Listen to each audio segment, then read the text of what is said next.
Camera ready.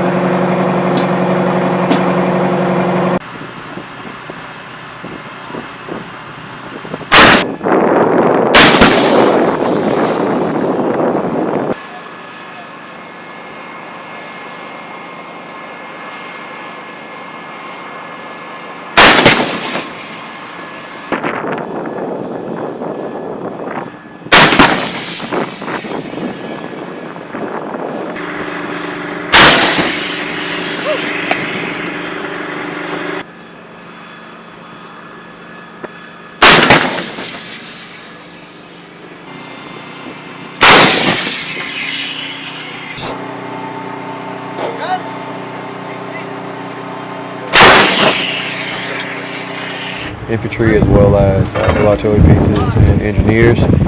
But our piece in it was obviously the field artillery portion of it.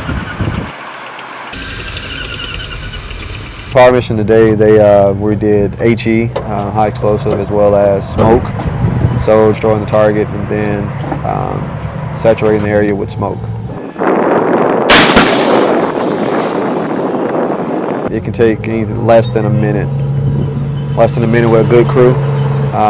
All the crew doing their crew drills, everybody doing what they're supposed to do, you can get that round downrange from high altitude in less than a minute. Yes, it's definitely experience from my understanding. It's been going on for a very long time, and just to be a part of it is really an honor, more so a privilege. So we had the dismounts get out of the back of the Bradleys while they're laying down support by fire. And then bounding up to an objective and clearing the objective of all enemy.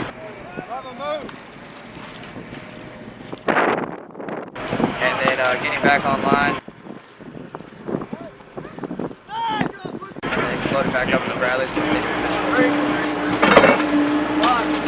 And so this is what we can get used to working with the Bradleys and with the dismounts out in the open, so we can get a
المحل الدفاعي.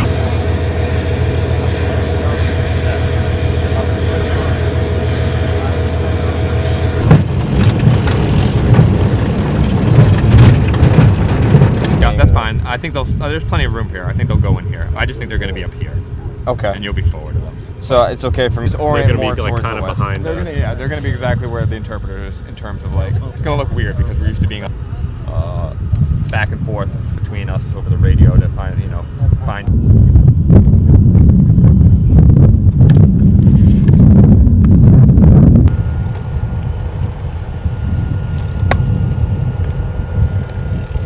Yeah, I don't see any of the 113s yet either. I don't think, yeah, I mean, they just the battery first or to the LLDR first over here?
like, oh, you gotta wait on the deck. I'm like, okay.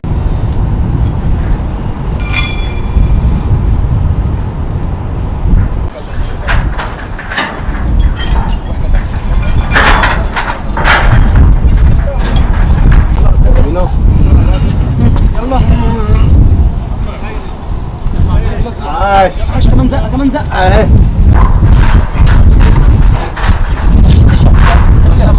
هزر بقى تعال شدوا يا رجاله حبيبي يلا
They're gonna be taking a picture on top of everybody. You want to talk about this one? Oh yes, yes.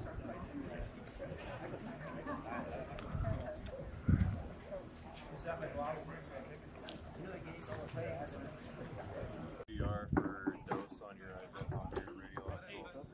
Person true defender for The suit itself is a one-piece suit. Right.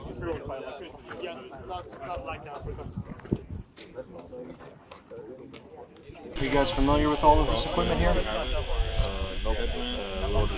Direction changes. It could be also that will help us advise. I give now the floor to the representative of the United States. Thank you, Mr. President. I would like to thank Secretary General Bond for his briefing and for his efforts to secure peace and protect civilians in the Middle East. My remarks today will address two areas, Israel and Gaza, and Syria. First, in Gaza, the United States is working intensively to secure an immediate cessation of hostilities based on a return to the November 2012 ceasefire agreement between Israel and Hamas. This is the message President Obama gave in his public remarks yesterday. It is the purpose of Secretary of State Kerry's trip to Cairo, where he met with Egyptian leaders and the Secretary General and is conferring regularly with other allies and partners. And it is a goal that the President of the Security Council embraced on behalf of all of the Council's members when we met this past Sunday. We also recognize that as we work toward the short-term goal of a ceasefire, we also have to resolve the underlying issues that led to this conflict and ultimately build a long-term peace through a two-state solution. Throughout the hostilities, we have consistently recognized Israel's right to defend itself, whether through attacks by rockets overhead or tunnels below. No country in the world would tolerate a relentless barrage of attacks on its citizens. Yesterday, in a single day, militants fired 155 rockets into Israel. In the 2 weeks of fighting, more than 2,000 rockets have been launched on Israel. On Sunday, Israel foiled another attempt by armed militants to use tunnels to sneak into the country and launch an attack. And then again yesterday, militants from Gaza entered Israel and killed 4 Israeli soldiers. In Gaza, the toll of the violence has been devastating. More than 600 Palestinians have been killed, the large majority civilians, including at least 59 women and more than 121 children. More than 3,700 more have been injured. Thousands of homes have been damaged, many totally destroyed, and more than 100,000 people have been displaced. As the destruction mounts, some 35,000 Palestinians who need food have not yet been reached. 1.2 million people have little or no access to water or sanitation. And behind every number is a real person, perhaps even a child. The suffering is immense. Yet even the most determined efforts to reach those in need have fallen short. The UN is near its capacity to take in those without shelter. Relief services are overwhelmed. In short, the situation is unsustainable. That is why a ceasefire as soon as possible is essential, as both Secretary Kerry and Secretary General Bond have emphasized from Cairo.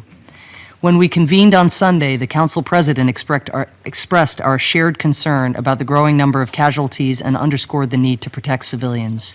Yet the violence continues to rise, as does the number of people who suffer from it. Yesterday, Secretary Kerry announced the United States is providing $47 million to help address the immediate humanitarian emergency in Gaza. These funds will provide critical humanitarian aid, including shelter, food, and medical supplies for Palestinians in Gaza.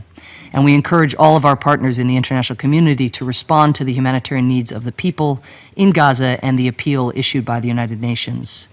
All parties to the conflict must comply with international humanitarian law. That means respecting and protecting civilians and humanitarian and medical facilities. By the most recent tally, 77 UN structures have been damaged so far in the fighting. Militants in Gaza have repeatedly used civilian facilities for military purposes. Yesterday, a hospital in Gaza was struck by a tank shell, killing at least 4 people inside. The humanitarian ceasefires brokered by the United Nations and the ICRC on July 18th and July 20th had potential to provide a reprieve from the violence and enable those in need of food, water, and medicine to receive assistance. And yet, given a chance to help alleviate the suffering of Palestinian civilians, Hamas balked.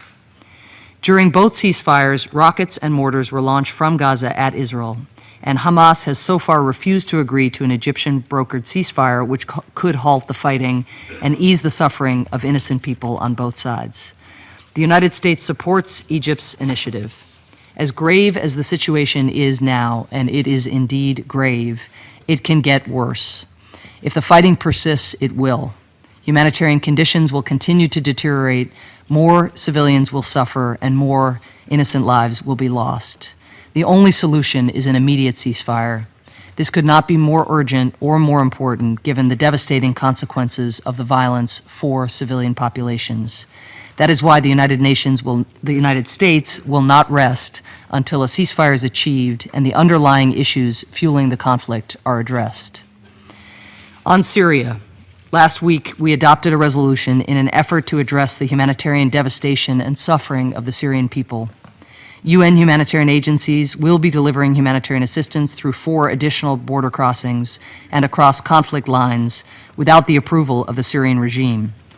United Nations agencies have to be able to reach people in desperate need of assistance in all parts of the country, including those controlled by the opposition, as the Assad regime denies such basic assistance to further its military and political goals.